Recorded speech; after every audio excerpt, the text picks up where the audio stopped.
Everyone जय जगन्नाथ। मोर आज usual मो ड्राई फ्रुट्स ही मु दिन आरंभ करछि। तापर एटा कदली भंडा हमर बाडी रे हेतला। प्रीवियस ब्लॉग रे मो वीडियो रे आपन देखैथिली। एटा हमर खराबले लॉन्च हेतला, बहुत ही टेस्ट। मोर गोटे प्रकार बहुत फेवरेट जिंस एटा। मांकड़ महाशय आज जो प्रकार हमको हैरान करिसंती, आंटी मानु तो टोटली बसे ही देलानी सी।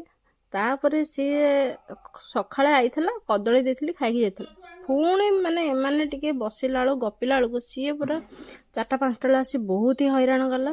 सेतिक बेलू हैरान कला जे संध्या 7टा जाए मते बहुत ही हस लगुला। लिटरली आंटी मैंने दौड़ी दौड़ी एमती जाऊँ। संध्या बेले हेलानी एमती किसी आमको संध्या टे हैरान बहुत ही कर देथिला। तापर आम राति खाଇବା होता खीरी, परोटा आउ मटर पनीर तरकारी। कहीं आज बहुत इच्छा होता, किसी तो अकेजन एमती नथिला। बहुत ही भल लगे खाया। दिन टी बहुत भल ही थिला, खाली मांकड़ टिके हैरान कला। तापर मोर स्किन केयर रूटीन मो करदेली राति रे। तापर मो गली भारी शोइबा पई। Tata bye bye, love you all, good night.